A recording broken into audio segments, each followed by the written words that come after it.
guys, it's your girl G9. I am here with... It's your boy Clay Dub. Clay Dub. Give it up for Clay Dub. Okay, Clay Dub. What's up? What's up, G Vibes, G9? What's good? I've been waiting on this. You know what? We set this interview up within 2.35 days. Seconds. Yeah. Yeah, seconds. So we set this interview up. I was looking for an R&B singer already. Mm-hmm. I was already looking for an R&B singer, a male. I was looking for a male. I had a female on there, Leah Wrights. Love it. Yeah. I literally just shouted Leah out on a post by SBRT. I don't know. Yeah, so I love Leah. We love Leah over here. I went to elementary school with her. Really? Yeah. She's so down to earth. She's so sweet. Love her. I like her. Dope. And talented. And very talented. Dances. Mm-hmm. Her whole presentation. Educated. Yeah. We're going to be on a song together pretty soon. I love that. And I want to see that because she just had a new album. Shout out to her new album. Go get that. She on fire. I love that album as well. Mm-hmm. But we're going to get a little bit into you and your business. You ready for your business? I'm ready. I'm always ready for my business. Because a lot of you don't be ready for their business. Are you ready for your business? I'm ready for my... Are you ready for your business? Are you ready for my business? I'm ready for your business. Okay. So first things first, I like to kick it off with an icebreaker. Okay. And the first thing I'm going to ask you is favorite R&B song of all time. Favorite R&B song of all time? If I had to pick one, because I don't have just one, it's Just Friends. Music Soul Child. Oh. Get it. All right. Because we could go all day with music. Right. Music got some really good music.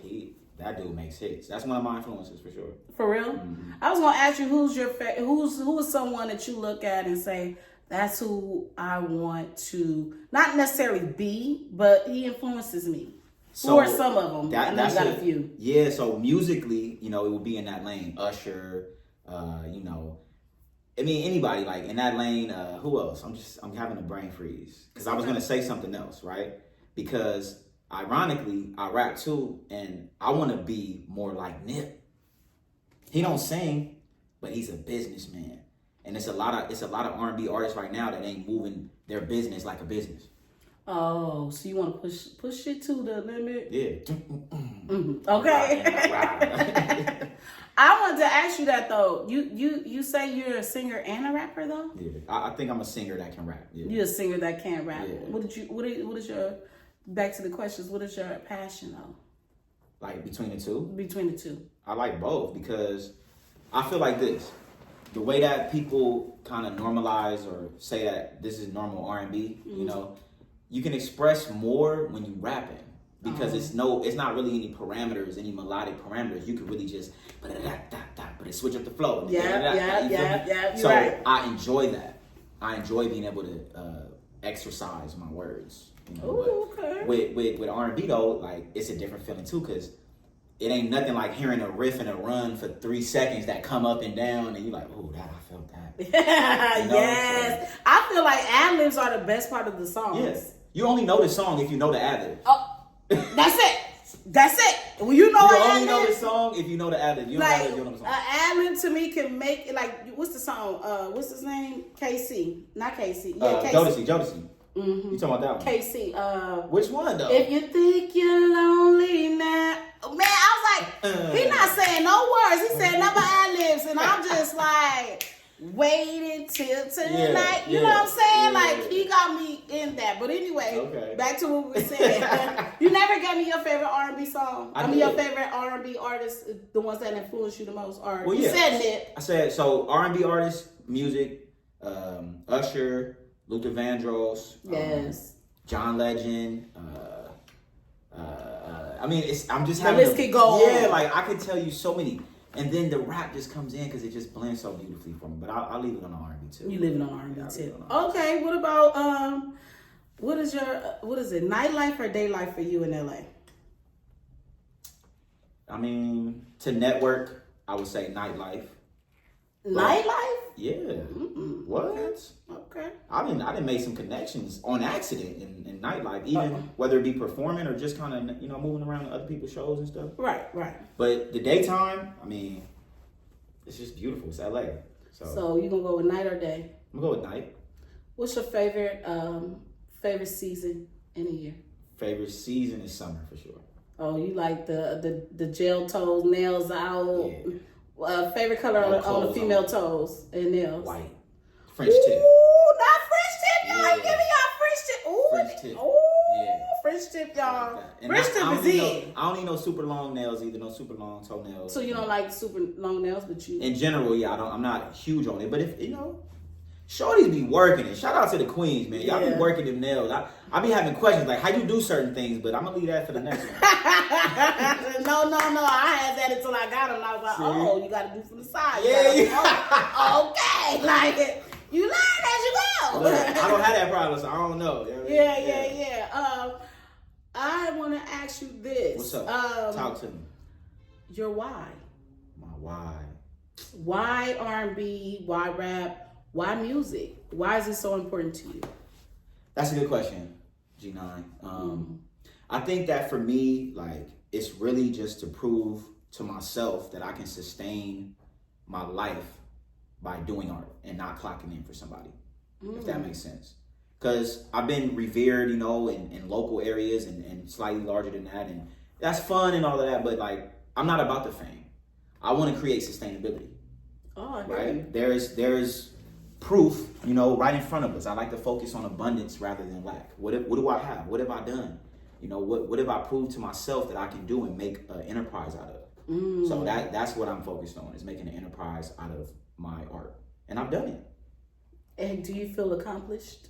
I feel like I've accomplished things. I haven't reached my main goal yet, which is to be fully sustained, because I'm kind of transitioning from clocking in for someone else, you know what I'm saying? But how was that transition for you? it's fiery. If If you know, that you don't know. sound great, but that sound like you taking a chance on yourself. You betting on yourself. You bet on yourself. That's what's on my hat. Push Yeah. avoid. Yeah, you bet on yourself. Bet on your dream. The thing is this, right?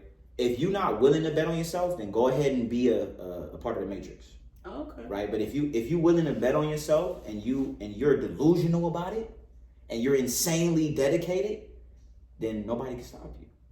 Delusional is a good word to use. Because I always say I'm going to be Oprah. And if I don't be a nurse, I'm going to be Oprah. And You I said believe that earlier. Yeah, you said that earlier. And notice I didn't laugh. No, I and it's so crazy re-asked because you a people do question. laugh. No, I'm not laughing at that. Because I believe you. I don't wanna can we curse on here?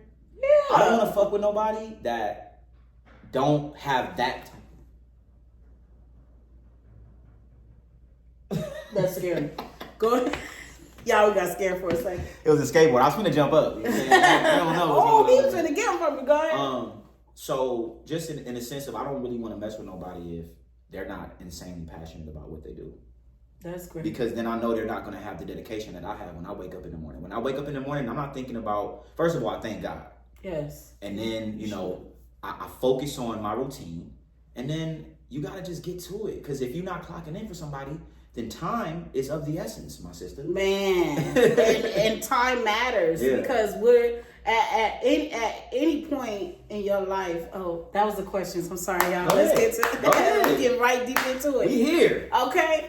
At any point in your life can change. Right. And you want to say at that point that you've done everything you could do to get to where you at, and you was gonna keep going until it was nowhere to go no more. Right. Do you feel like you have that in you now? Absolutely. I mean, I wouldn't Are you be- happy where you at? I'm elated, right? And is it always good? No. Like, you have to learn how to be poised when it's like going well and when it's not going so well. I like that. When you stay in even keeled in between, then you're able to handle those experiences like a champion. Our football coaches used to tell us back in the day, when you score a touchdown, act like you've been there before. When you accomplish something where as you move and act like you've been there before, treat people with kindly attitudes. You never know who you're going to see and what part of their journey they in. You might have met them at a part of their journey where they're not doing much for themselves right now because they haven't clicked mentally. And then 2-3 years later, you might see them and they didn't click and they actually kind of passed you on whatever you was going through, but are not in a sense malicious. Yeah. But maybe if you was ill will towards them, then they'll have a reason to be that. And they'll remember that. Exactly. I always think that people gonna remember something.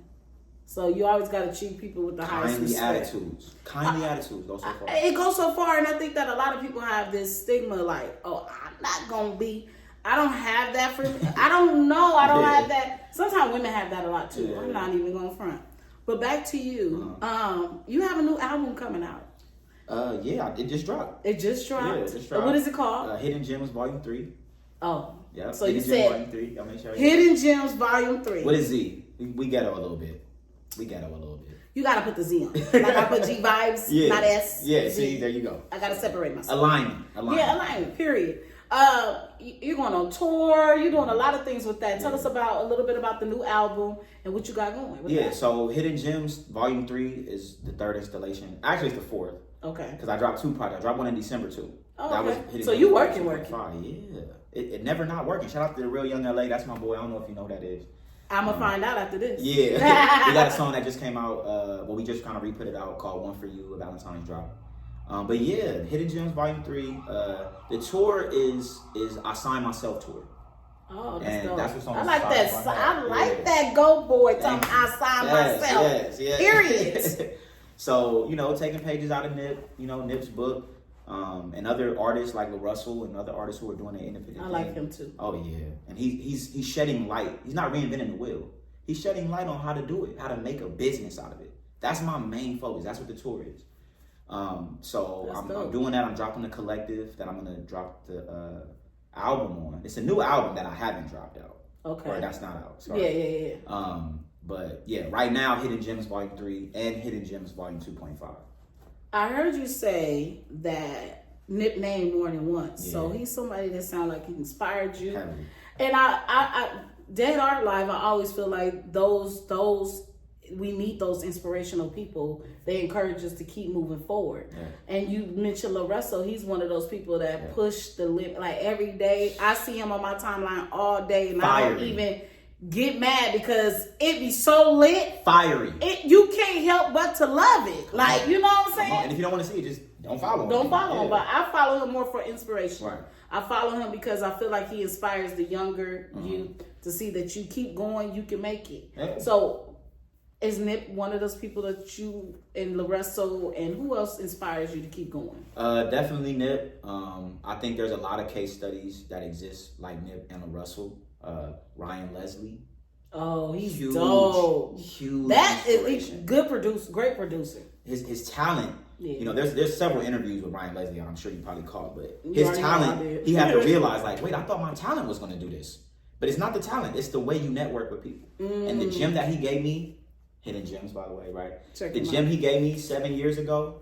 When I was watching an interview, not personally. But I was gonna say, no. I wish that'd be dope. That's great. The gym he gave me 7 years ago in an interview was, "Hey man, your phone is a powerful tool. How many people are in your phone?" And I looked at my phone. You go to the bottom of the iPhone, it's like 900 something, 1,000 something, right? He's like, Hannah, how many of those 1,000 people do you talk to every day or in a month? 4 or 5. Yeah. Could you imagine if you talk to 30 of them in a month? What kind of things might be going on? Depending on why they mess with you, right? Yes. And so I took that and I put it into a project that's also streaming with a song called Black Queen on it. Okay, Black Queen. It's called We Niggas. You know that name? Niggas? Why did you say that? Why'd I say that? Not niggas, but Niggas. Why did you say that? Do you know it? No, I want to know. Okay, so Niggas was it was rooted in Ethiopia, and they use that word to mean king. Our African ancestors. Love that. Yes, and so we put out a project called We Niggas, and it was a social justice project, but also we got the song, R&B song in there called Black Queen. Shout out my boy Aji Monster. I love that. Give it up for him. Yeah. Go check out that album if you have it. Go get it now. Man, it's hella music out right now. We Niggas, Volume 2, Volume 3, Hidden Gems. But back to the answer your question. So, boom. Ryan Leslie put that information out. I'm like, damn, that's a good point. What if I did talk to 100 people today? Yes. What could I do with that? So we put that project out, and in 4 days, shout out to everybody who supported. Yes. Out of the 700 people that I put on a Microsoft Excel spreadsheet and typed up how I remember talking to them, how I met them, all that stuff. That's dope. That's life research. is business. Yes. Life is business, guys. It's sales. So boom, I called them up, and out of the 700, I think I got through about 170. Out of the 170, 111 converted. That's like 65%. Numbers guy. Men always know how to do math, don't they? I'm like, huh? Okay. Yeah, okay. You're right. I believe it. So boom, long story short, 65% of the people purchased the We Niggas project and it wasn't on streaming. It was, but I wasn't selling it on streaming. I was sold it by yourself. Go to my website. Oh. Had a link that was a sales funnel. It said streams popularize, downloads pay, do both. And I had a link to pay, or a link to download, and a link to stream, and then a link to donate. I made $1,000 in 4 days. Guess how much money I made off streaming in 4 days? 82 cents. You understand what I'm saying? You out there hustling, baby. You out there hustling. I gotta give it up to people that hustle. This is what I'm talking about. Cause you on your shit. I just hit people up in my phone. It's not a cold call.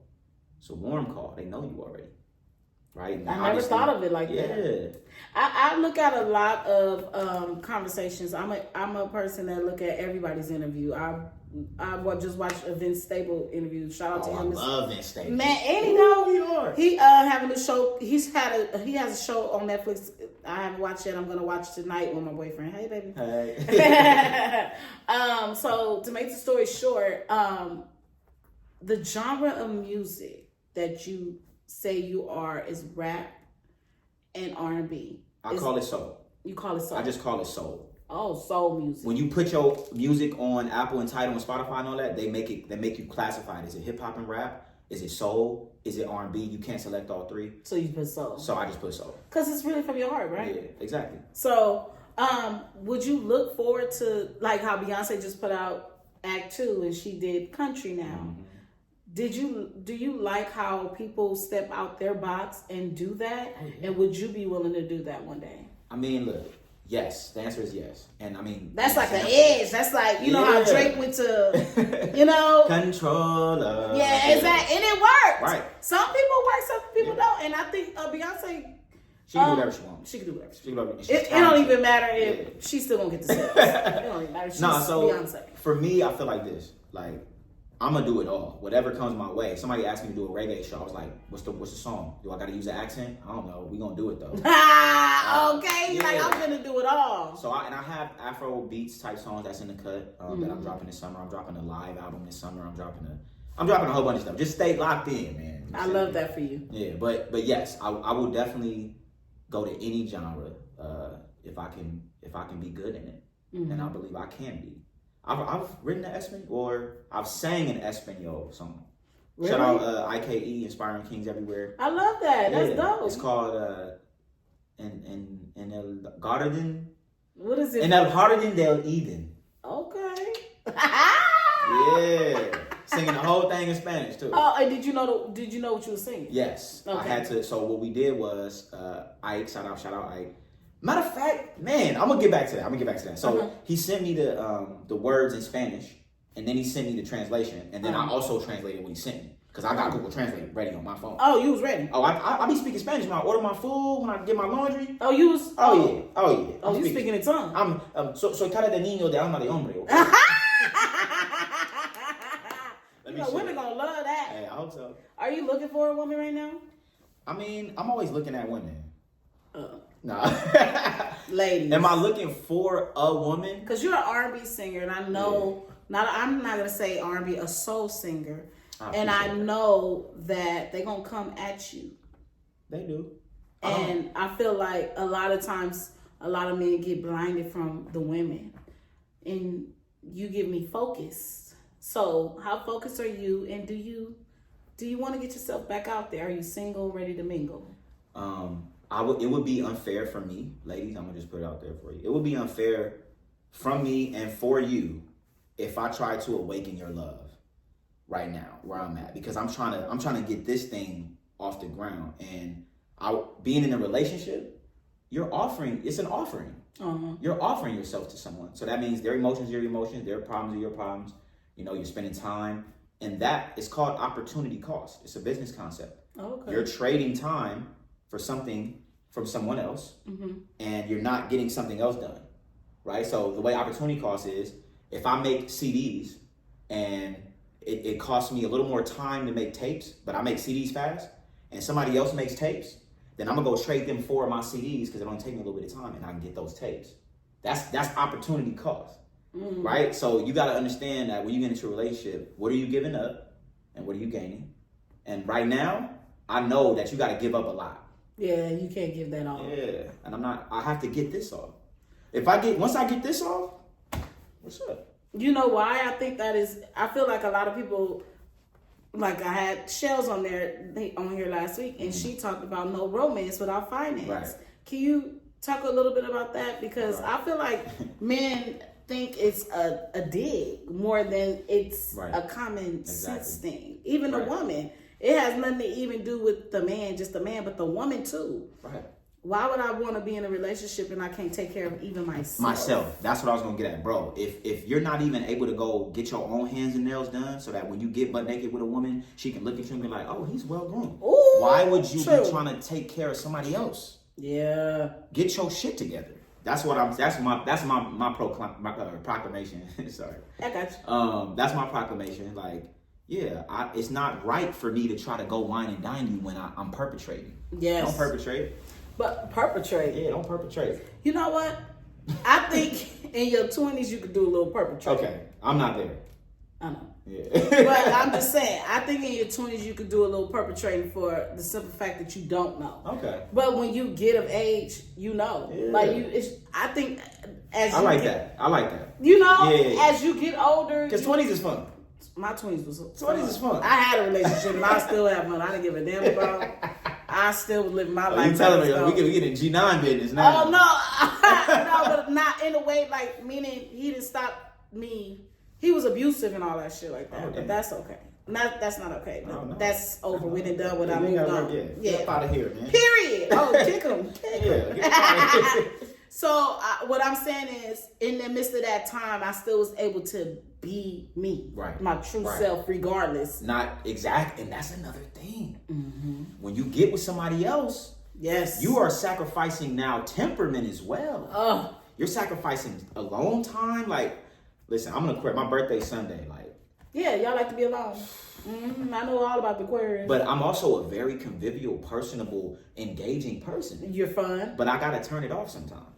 And I think that people need their space in relationships. Yeah. And I feel like if you see that you're not able to give that Yeah. space, opportunity, move, like why even string somebody along? Exactly. Mm-hmm. That's not fair. And it's beautiful women out there. Now, do I want to have fun? We could go out and hang out, but I'm a straight shooter. Like, hey, I'm focused on this right now, the Pushing Boy Collective. Oh, so you gonna tell them like we can have sex and stuff, but I don't. We don't even have to have sex. Okay. Would I like to? If you're fine and we got the energy, yeah. But I'm not in a hurry to try to jump your bones. Because you already know what it is. Yeah, I know what comes with that. Yes. And I'm not a perfect. lot of energy. And I'm not perfect. Yeah. Right? Like I fall in a situation where like, damn, I really do like this girl. Like yeah. And then you come to get yourself caught back up. Yeah, and then I'll have a backslide, and then now you know what I'm saying? It just gets you all in the roller coaster. Yeah, like I don't got time for no more of those. Like if I'm gonna get with somebody, we getting together and we staying together. That's it. Because of the age you are, just period. Just period. Yeah, you want to be in a relationship. The age I am, right, has been a benefit. I've gained wisdom over the course of the relationships that I've been in. Yes. And look, all the relationships that I've been in, I'm grateful for all of those relationships, no matter how they ended. Right? Even the nastiest ones, right? Because I needed to grow from that. Yeah. I needed to become another person. I need to understand my ego. I needed to understand the depth of it. Right? Yes. I needed to understand, like, yo, you need to gain more emotional intelligence so that you could have handled this situation better. I love that you said that, because speaking of growth, how do you feel as an artist now vs the artist you were when you first started? And we have not even got on when you first started. Right. Let's begin there, and then we can answer that question. How did you get started with music? So I sang in a church. Love that. Yeah. I sang in the church too, couldn't sing, but go right. It didn't matter. You know, Granny didn't think you could sing. Get on up there, baby. You can sing. You can do it for the Lord. So yeah, I started in church, just singing. I didn't rap at first, and then I used to go down the block, down to Hillcrest. Shout out to Crenshaw District, that's where I'm from. Oh, check you in. And I used to go down the block, and the homie, well, I call him Neezy, but on the streaming, he's IG Monster. Mm-hmm. But he directs all my videos. He's in film now. So anyway, he was the greatest rapper I ever met. Okay. And this is my best friend. I'm like, oh, you the best. Mm-hmm. So we started putting songs together when we was like 10 or 11. We had a 4-track recorder. Love that. Right, where you can rip the vinyl. Yeah, I know what you're talking about. Rip off the vinyl, and then you had 3 more tracks to work with. Where you had the verse, the hook, and another verse, and that's all you got. Oh, that's what the song we love too. Exactly. So we did that for a while. started to get our chops up, and then one of our his cousin, DJ Quest Coast, we was cussing in our raps and stuff. We was 11 though. He was like, y'all don't do this. Y'all ass whooped. Yeah, y'all don't do this. You talking about being on the block and holding it down? Y'all ain't on the block. Oh yeah. Yeah, we are. We don't start playing football, but y'all got the ratchets out and all the shit y'all saying. What are you doing? You can't do this. So we had to restructure our situation. Then shout out my old homie Keish B. She was like, y'all should make music for the girls. Like, what are you doing? Right. And it was like, Clay can sing. Like, what's up? I'm like, you're right. So we started. That's where it started at, and then we just went from there. I'm gonna end up moving to Philly. And that was 2000. How was that transition from LA? Goodness. I never got jumped in LA. I got jumped twice when I moved to Philly. Crazy. How you to get jumped in the Crenshaw district, but you got jumped in? Never got jumped in LA. When you live in the Crenshaw district, it's different too. People know you. Exactly. And it's a different breed over here. Yeah. Just a different breed. People don't know what they should know. I was talking like this because I was straight from, fresh from LA, and they didn't like that. And I was playing basketball. And I was Kobe cooking them. I was cooking them. I was out there all day. My brother and my homie left. They went to go do whatever they were doing, And a whole bunch of other dudes came up that I know. But I was like, I'm trying to get on the ball team. Like, I'm 16. I'm about to get it. Yeah. And I was talking. I wasn't talking shit. But they had this little dude on me who couldn't guard me. And I was cooking him. So he started pushing me and shoving me. Like, hey, homie. They don't say homie out there. They like, I'm not your homie, dickhead. Like, fuck out of here. They like that? Yeah. Okay. So I'm like, hey, homie, what? We just playing basketball. Like, chill. They like, nah, we not your homie, dickhead. Fuck out of here. You getting teed on after the game. I didn't even know what that meant at the time. I'm like, all right, cool. So we kept playing. I went to go put on my sweats because it was cold. It snows out there. Put on my sweats. The little dude walk up. He like this tall. He swinging me. I'm like, what the? I got up. Like 7 dudes got up. I'm like, oh shit, I just tried to hit the biggest dude and run. Ran, fell. I was 16, 15. Oh, that's a good age. Yeah. That you could protect yourself. Yeah. Oh, yeah.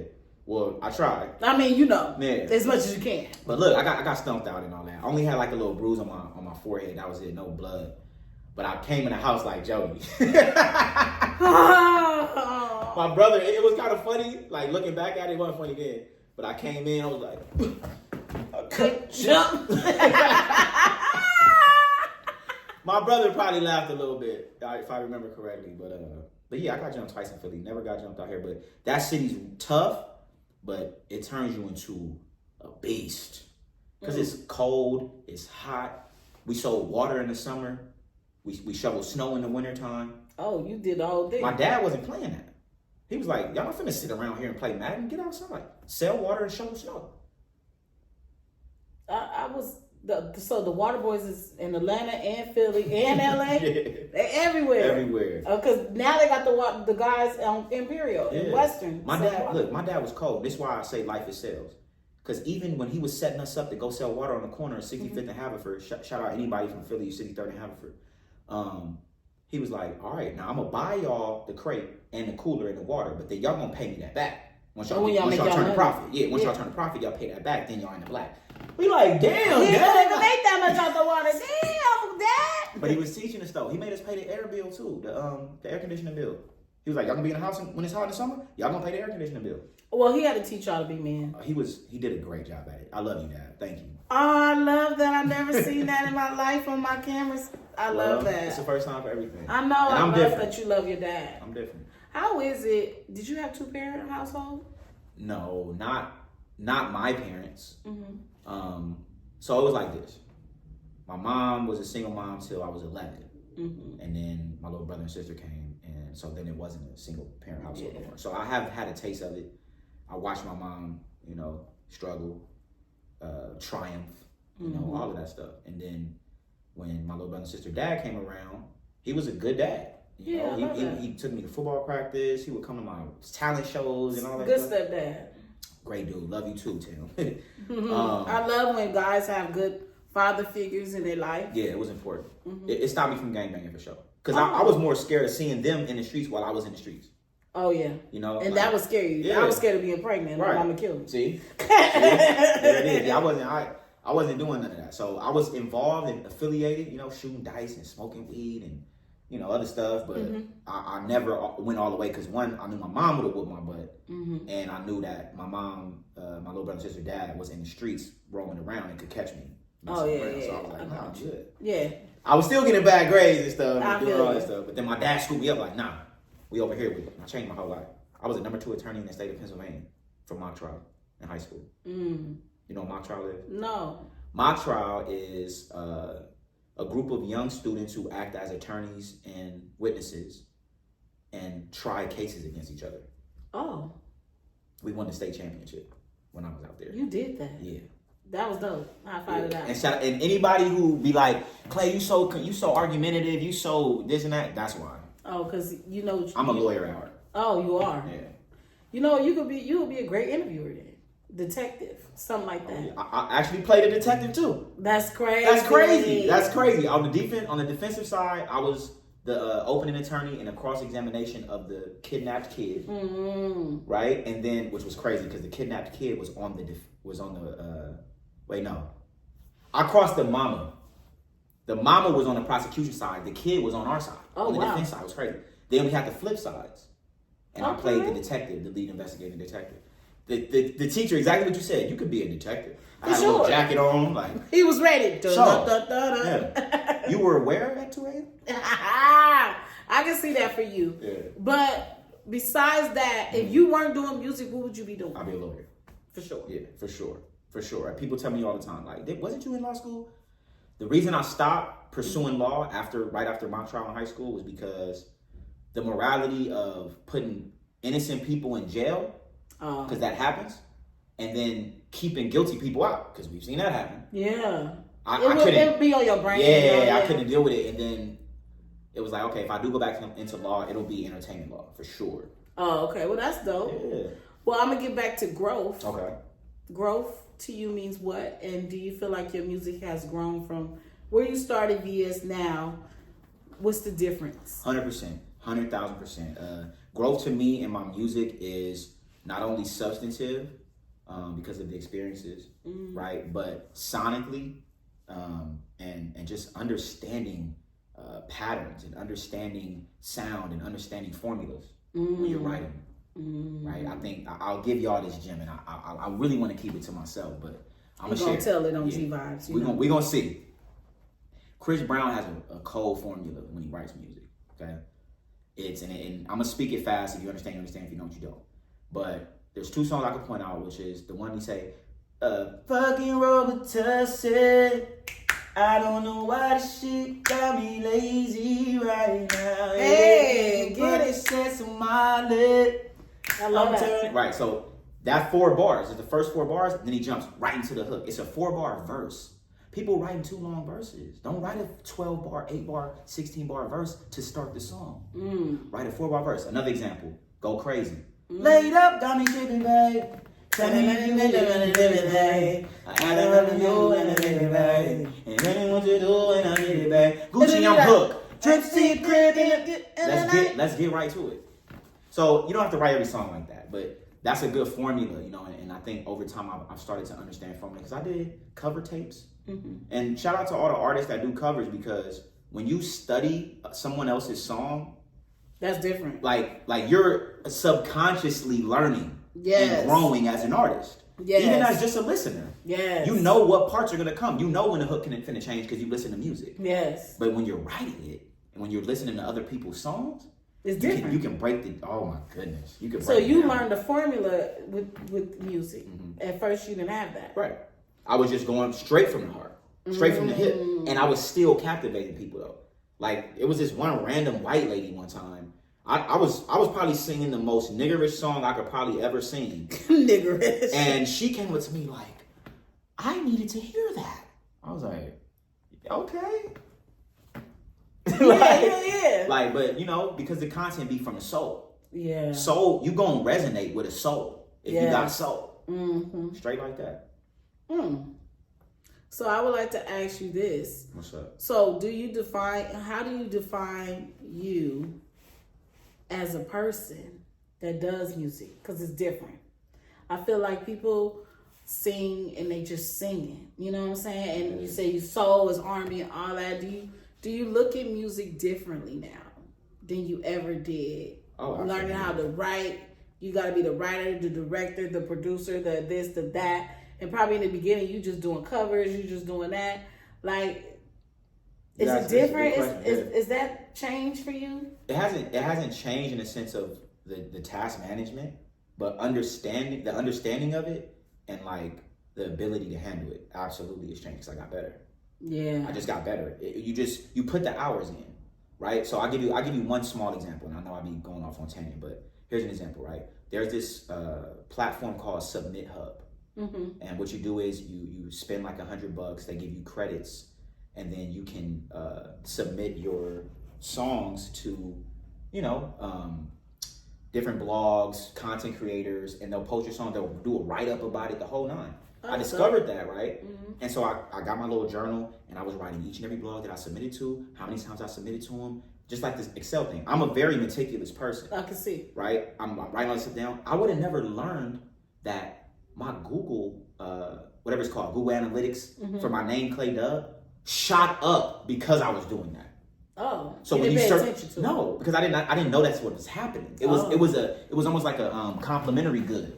You get what I'm saying? Like, yeah. So it was like, all right, I'm just submitting to these blogs, and now the blogs are doing write-ups. They're putting my songs in their playlists, and I'm just taking the clips and posting them on a website. But then I start Googling Clay Dub, and I'm the first thing that pops up. All my articles, all the write-ups they do, first thing that pops up. This is stuff. Working. Yeah, this is stuff that artists need to do. I sat down and had a consultation with a lady. She was like, so your name's Clay Dub. She's like, I like that. That's unique. I was like, I was thinking about changing it because blah, blah. She's like, no, you already have like traction on this name. She's like, I typed your name in and nothing else came up but you. That's dope. I was like, love that. That was an accident. Yeah. Just because I was doing the work. I'm telling you, you find progress when you just put your head down and put the work in, man. And that's why it's so good for you to stay focused on what you're doing and not give your time to nothing but music life. I don't have time for that. You don't. If I was busy out wooing a girl, I wouldn't have submitted to all them placements. And I wouldn't have had an opportunity to get my Google names, my name searched on Google higher up. And then now I'm verified on Google. I'm not verified on Instagram or nothing like that, but I'm verified. I can post a tweet or a post onto Google right now, and when you search it, you'll see it. That's dope. When you search Clay Dub and you find my page, it'll say, Clay Dub is feeling woozy. Oh, wow. Yeah, I haven't taken advantage of it yet, but... Why you haven't? That's a good thing. Because it's levels to this shit. It's levels to this shit. I just think like you doing the right thing, you going towards what you need to do, and you just got to keep doing it. Yeah. Is it anything that you would like to shout out or tell people about that's not even just your music just coming soon, or any thoughts or advice you want to give to the upcoming singers out there? So one shout out I would do is just a shout out to the Pushing Boy Collective. We got a team of people that do their own thing, their own right, but it comes with the advice as well. You need a team, okay? And find people that, it's cliche. Find people that are like-minded in this, right? But barter with them, right? I was able to shoot 3 music videos off of me bartering a verse for a director. Shout out B-Roll Productions. No, that's dope. Right? He shot 2 videos and we already had another one set up or whatever. But, to be able to get that content was pivotal. And stockpile your content, right? Like I know people like, it's 1,000 ways to skin a cat, right? Like LaRussell, what works for him works for him. He could put out content every day, this, that, and the third. He's a rapper though. I'm a singer. Like it's different. It's a little different on how you're marketing, who you're targeting. Yeah. Right? It's a little different. So whatever works for you, work for you. But the way I'm going about it is I'm stockpiling content so that for 7 months straight, I can just knock you in the head straight. You're going to keep seeing me. You're just not going to not. And it's already kind of happening because I've been putting out projects and stuff. But yeah, that would be my advice. Like, if you're working on something big that you really want, like, do it all the way. Stockpile your content. Don't give up on it. The song comes out. Okay, I know I'm tangenting, but watch this. If you put a song out in 2014, do you think you should still be pushing it in 2023? Yeah. Why? Because you always get new followers, new people coming to your page. Right there. You never know. If you never heard the song is new to you. Okay? I'm going to give you a prime example. I had to recatalog. That's what Hidden Gems was. I had to recatalog my music off of another distributor. Oh, okay. So, and the reason was because they didn't have the same resources that United Masters. Shout out to United Masters. That's another shout out. Shout out United Masters. I have several licensing placements through United Masters simply off of distributing my music through them. You did your research. Excuse me. And yeah, and a song that I made in 2014, I made $2,500 off of in 2023 through United Masters. You working. It's not rocket science. You just got to do the work. And you got to research. What is 3 things you could say to the people to do, upcoming artists? Research, build content, and build a team. And if I could put a 4th one on it, trust yourself and God and listen. And what is the affirmation you use for yourself? I know you have one. I mean, that's a lot. The one on my hat, I signed myself. That's an affirmation. I think there was a point in my life where I would wake up in the morning and look myself in the mirror and just say, hey, if nobody else does, if nobody else is going to cater to you or care about you, I care about you. I love you. Meaning yourself. Like looking myself square in the eye. Have you done that? Have you ever looked yourself square in the eye in the mirror and repeated, I love you? No, but I feel like I need to do that. You need to do that. Let me tell you why. Because we're used to seeing other people's eyes tell it to us. We need to see ourselves. Have you? Come on. Okay, I like that. That was smooth. He an R&B singer. That's why he did that. I mean, you know, it comes with the territory. I just want to ask you this. Okay. Because you always harmonizing and we finna leave. I was ready for this one this time.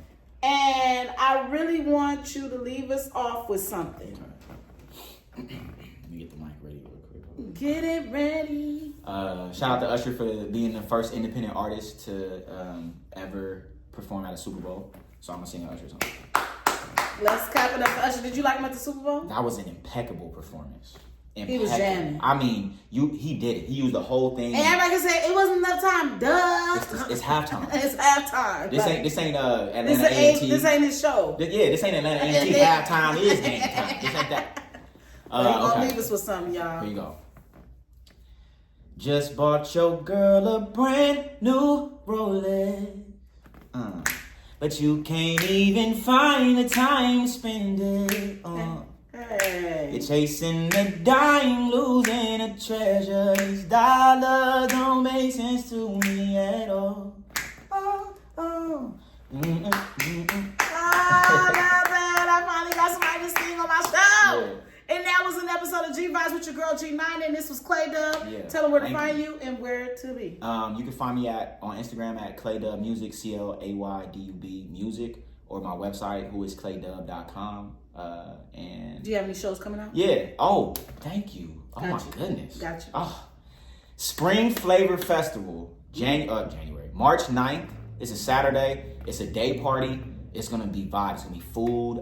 Irie Vibes is gonna be out there cooking. I'm gonna be doing a 25-minute set, some covers, some originals. I'm gonna be singing. I'm gonna do a little rap too. I'm gonna probably bring some dope artists out with me too. So March 9th, Spring Flavor Festival, presented by Irie Vibes. Your boy Clay Dub gonna be live. All right, and that's the episode of G Vibes. Make sure you check us out. Bye. Peace.